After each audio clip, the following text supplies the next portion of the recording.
gonna get my view time up. Roll intro.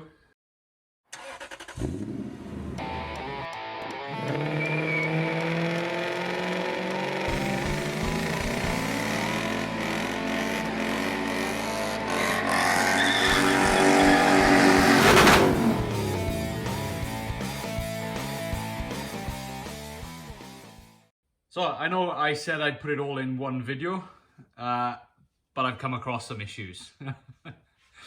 Either way, I need to sort out some instrument clusters first, so let's jump straight into that and then I'll come back to you later for the big move. Right, before I take the car out of the garage, I want to make sure there's an RPM gauge on there, just so I know what the engine's doing. It's currently I've got no gauges at all. It's literally start the engine. If it works, it works. If it doesn't, then I've got no idea what's wrong with it, not even an oil light. So I want to fix that before it goes anywhere further than the end of the drive. To do that, I need to do some cowboying, or at least some messing about. Let me explain. So these are the Ford Focus dials. It has one plug on the back where you've got certain inputs like power, ignition power, switched power, grounds, and a few light switches. So for example, the oil light is an actual earth switch. So what happens is the power that is supplied to the clocks goes through the oil light, out of a oil light signal to the oil light switch. As soon as the oil light switch is grounded, the oil light comes on. There's more to it than that, obviously, because the oil light comes on when you first turn the ignition on. So that's a self-test that this instrument cluster will go through when you first turn the ignition on. So when you turn the ignition on, all the lights come on, all the lights go off, and then it uses the ground on the sensor to switch it, to toggle it on and off when there's a problem. So that's no problem with the oil light, but for the gauges and a few of the other lights, this instrument cluster uses CAN-based communication protocols. If the car was newer, that would be fairly easy to sort. You can have all sorts of things that can run Arduinos and stuff like that to give you the right signals. But unfortunately, Ford, when the Focus came out, used their own proprietary system, and it's called J1850 PWM, something like that. Basically, two signal cables go from the ECU to the clocks and a couple of other things around the car, and there's a communication protocol based on a library of numbers and data that gets sent from the ECU to all these modules. That's how CAN works, but unfortunately in this case, the CAN protocol is proprietary Ford, which I don't have access to. If anybody does have access to this and can play about with it, please let me know in the comments.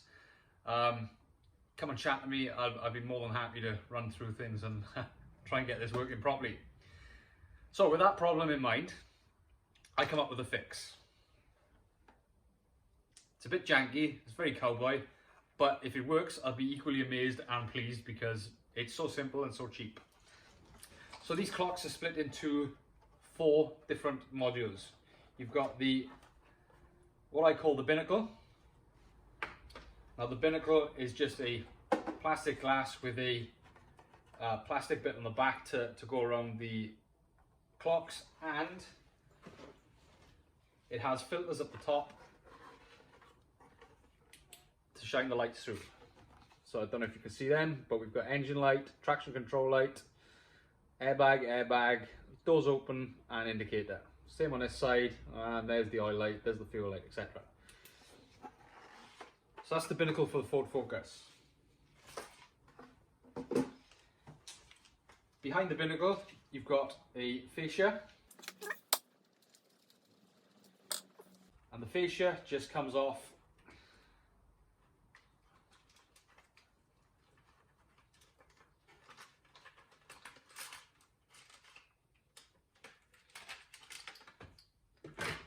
the front like that, and all the fascia is a piece of plastic with some plastic bits on the front that light up using these, which I've conveniently broken, but we'll fix that another time. And the dials. The dials, ignore these. The dials are all 4-pin dual pole motors, I believe. So power gets fed to these and they go in step to wherever they need to go. So if we put power to certain pins, these will go up and these will go down. Simple as that.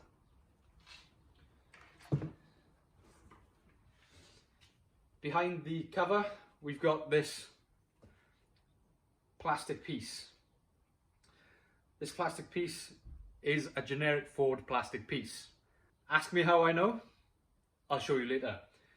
But remember the shape. So basically these allow the lights which are on the circuit board behind it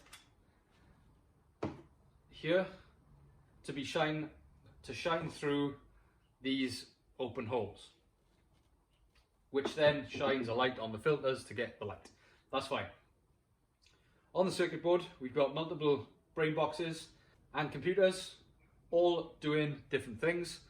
Each one of these microprocessors runs a set of dials. So notice these four receptacles for those 4 pins on each one of the dials. There's 1 there, 2, 3, and 4.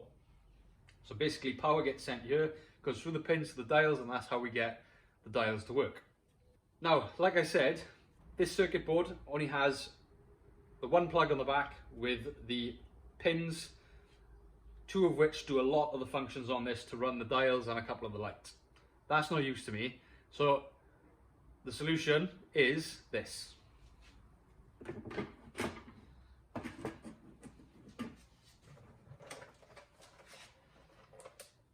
These are a set of clocks from a Ford Cougar. They are set up pretty much exactly the same. However, this binnacle is different. So if I pull this off and compare it with the Focus one, you can see slightly different shape, but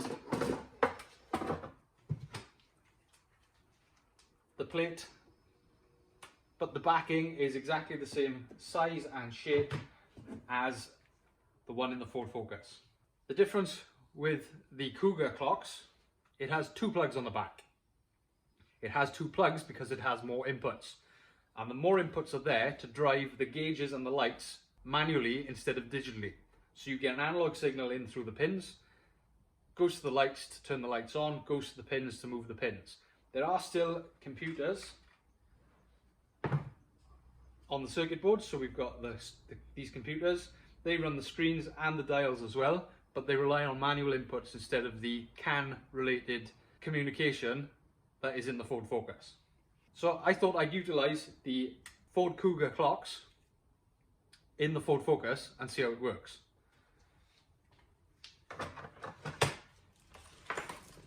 When I bought these, I asked for the plugs to be cut off the car with them, and I painstakingly went through these 2 plugs to find out what all these cables do. Now, I found most of them. I don't know all of them, but if you look at some of them, that is a 12 volt switched live. So realistically, if I put 12 volt switch live on that, the Cougar clocks will come to life. Likewise, if I put the coolant temperature sensor output from the engine onto this cable, it should display an output through these receptacles onto the dial on the clocks, making the clocks work. So let's go plug all this in, wire it up and see if it works. So I'm going to sort the feeds out because when the engine starts, the clocks die, so there'll be some feeds there somewhere that need a permanent live. But when we start it, come on dear.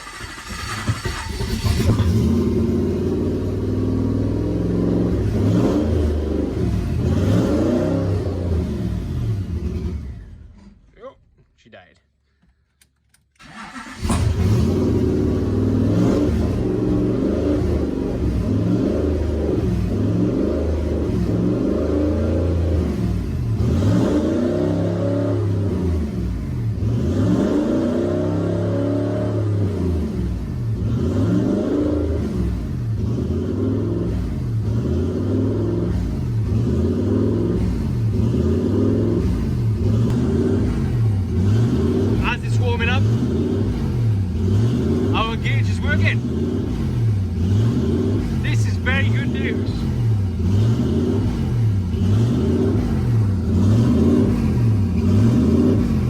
the idle's fixed, it's time to check what speed it idles at. So I've got an iPhone here, and on the top pulley here somewhere, you're not going to see that, hold on.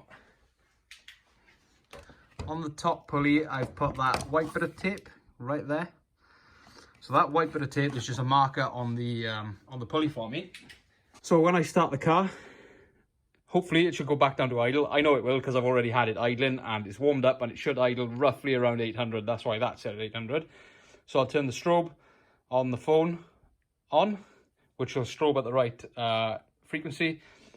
And hopefully that white dot, it'll stay on the same place on the pulley. It's difficult to explain, but we'll just do it and I'll show you. And that is also why we're in the dark. So there's the clocks. They should come on with, oh hey, there we go. There they go. So now start it up. There it goes. The dials say roughly about 1,000, just over 1,000. Now down a bit more, down a bit more. It's just about 1,800. So back to the front, we turn this on. I wonder how the frame rate is going to deal with this.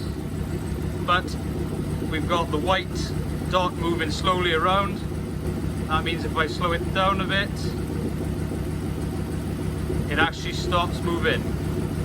So when it's in one solid place, we know that's what the RPM is. I'm going to call it there, roughly about 800. It's there or thereabouts. I'm happy enough with that. So back onto the clocks. Looking straight on the clocks, they are saying, well, that's roughly about 900. It's peaking and bubbling a bit because, well, I don't know if you can see that, but they're all tied together with string. So we've also got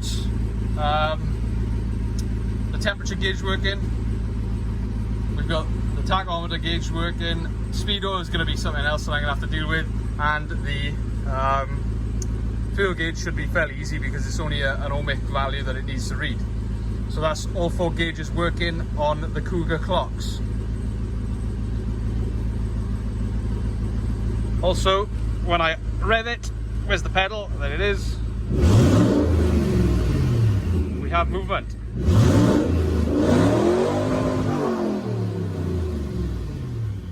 So that's saying red line roughly about 5.5, which I think isn't quite right. Maybe we need to add some sort of resistance into the clock or something, or find a way to take resistance out. I don't know. But at least it's giving me something currently. So that's great news. That means I can put the 4 outputs that I need for the dials: cooling temperature, RPM, speedo and fuel on the back of the Cougar clocks, and I will get an output for each one of them. The speedo needs a bit of work, like I just said, but I can work that out. It's probably just some sort of pulse width modulated signal that just has to be at the right frequency. Shouldn't be too difficult. Speedo is a whole other problem that I'll come to another time. So I could just use the Cougar clocks with the focused binnacle on the front. As you can see, if I could just swap these around, fits fine, so that means it will fit in the focus. Happy days. However, I don't want to use the Cougar clocks. I want to keep it looking as standard as possible. So I could use the front dials from the ST instead of the Cougar dials. Now it does mean I'll have to desolder this screen here, but that will fit on there.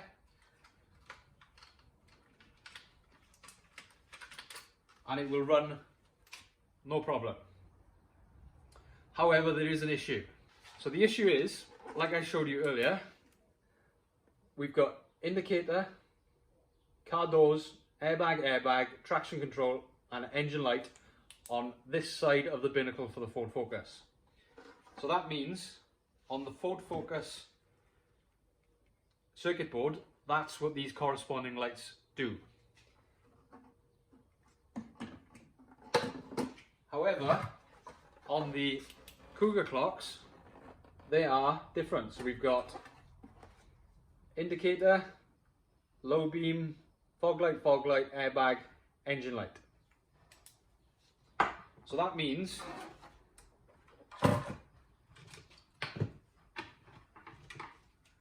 that the lights on this side of the Cougar clocks are different to the lights on this side of the Focus clocks. So realistically, to make sure that all the lights work with the Focus, I need to use the Ford Focus clocks on the Ford Focus. Yeah, right, who'd have guessed? So that means this has to stay. But I'm back with the same problem about driving the dials. We know the Ford Cougar instrument cluster will run the dials, and we know the Ford Focus instrument cluster will run the lights. So I'm going to jimmy them both together somehow in a way that they both do what they need to do. And how I'm going to do that is this. Each one of these dials has a motor on the back like I showed you before. So what I'm going to do is put 4 cables on each one of these dials. I have no idea if this is going to work. I don't know if this is adding resistance where it shouldn't be. I don't know if this is going to be chaos. Let's just try it and find out. Thankfully, Ford, in their wisdom, so this is the Ford Focus dials that I'm going to be using. In Ford's infinite wisdom, they left holes all the way through the dials. So what I've done is I've opened these contacts up to allow the hole in the middle to have the cable that I put on the pins feed through. So these 4 cables go through these 4 holes. Let me do that.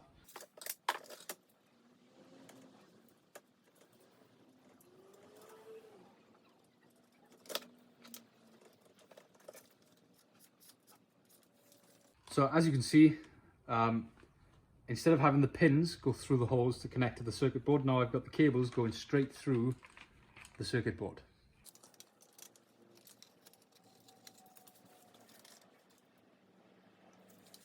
So there we've got 4 cables coming out the back.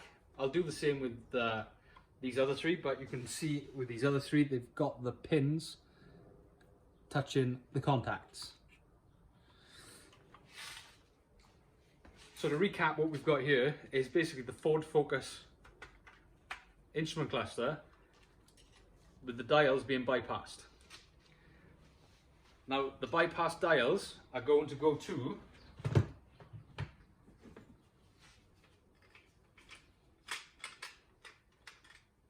the correct pins on the Ford Cougar dials, because we know that these dials will run with the right inputs on the back.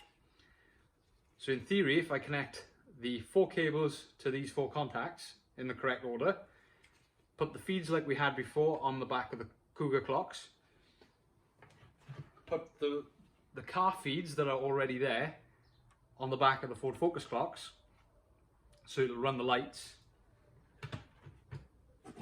and put this neat and tidy with a cover on it or something in behind the dash in the clocks, plugged in, we should have these clocks doing the dials and these clocks doing the rest. In theory. Like I said, if this works, I'll be amazed. If anybody knows how to do this simply, please let me know, because this has done my head in. But at least I'm getting somewhere, and it should give me an RPM gauge. Let's give it a go with the Focus clocks. ST clocks. Start it up, get all the lights.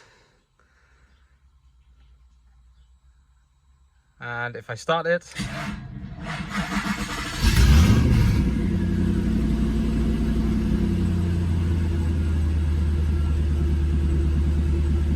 and we have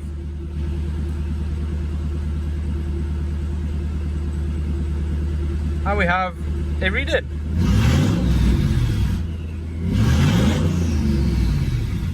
Ooh, turbos!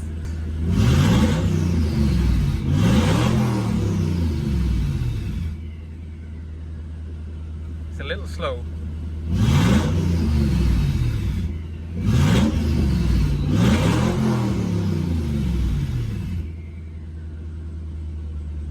I'm also running out of fuel. Ignore that, that's not right.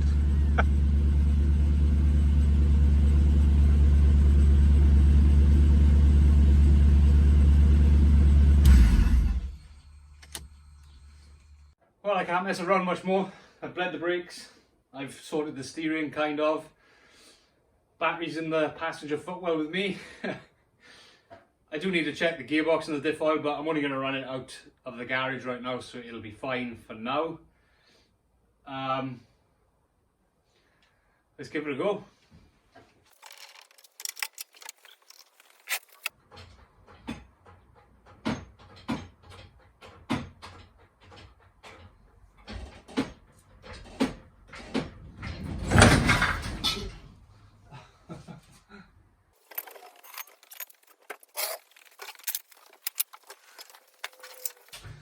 Well, that's one way to get it off the pieces of wood. Anyway, let's give it a go.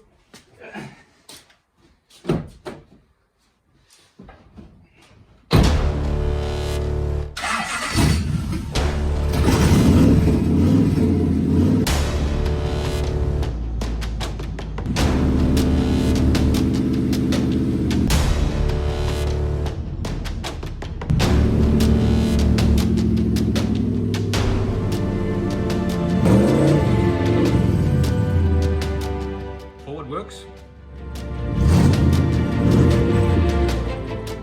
Reverse works. Let's try a wheel spin. What could possibly go wrong?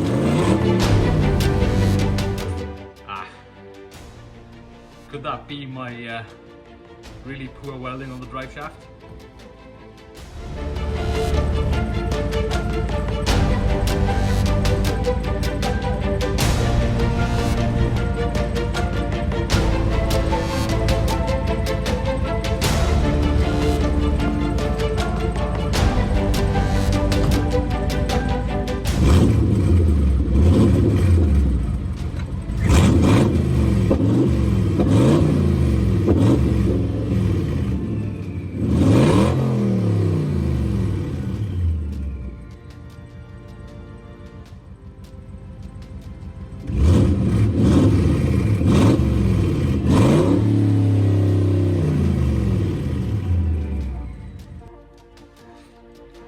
Turns out my welding on the drive shaft actually tore a hole in the drive shaft.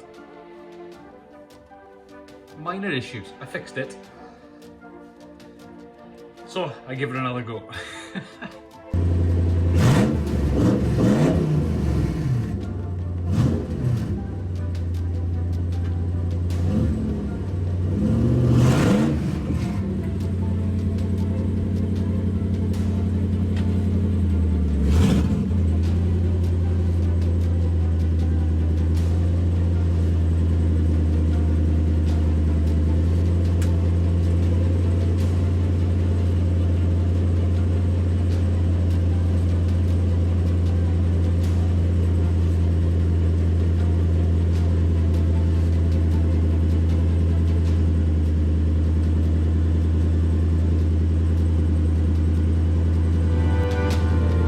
Drive shaft. Now there's the steering shaft to go wrong. For some reason the steering column decided to disengage itself from the rest of the shaft, so now I'm trying to find a way to make that work. I didn't. I'd done a skid anyway. Eventually I do fix it, so don't worry about it. The last skid in the video, we're all pretty good. We fixed it.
like I said at the start of this, I come across a few problems. One of them being a brake caliper not playing ball. So I wanted to have this video be a nice sort of montage, coming out the garage, going down the drive, going down the road and doing some skids, and it let me down. One of the brake calipers is leaking, so we're gonna have to get that back off in the next episode and have a look at it. But I hope it's nothing we can't fix. It's nothing money can't fix by buying new calipers anyway. So if you want to donate some calipers to me, please feel free. But it is what it is.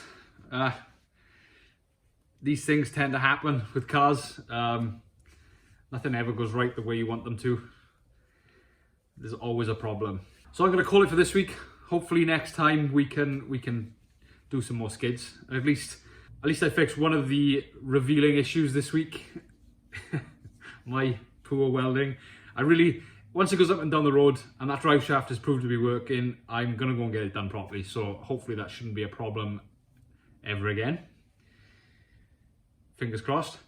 But yeah, that's it for now. Thanks for watching. Please, if you don't mind, go and follow me on all of these social media platforms. Those who are following me over there should probably have seen it do those skids a couple of weeks ago anyway, because I'm a bit behind doing these videos. But anyway, please join in. We're nearly at 1,000 subscribers as well, which is like mental. Thank you, everybody. Get your friends to join in. Come and join the lunatic asylum. Leave a like, leave a comment, come and say hello. I'll chat to anybody because I'm a really nice person. Come back next time. See ya. Where am I going to get a haircut from?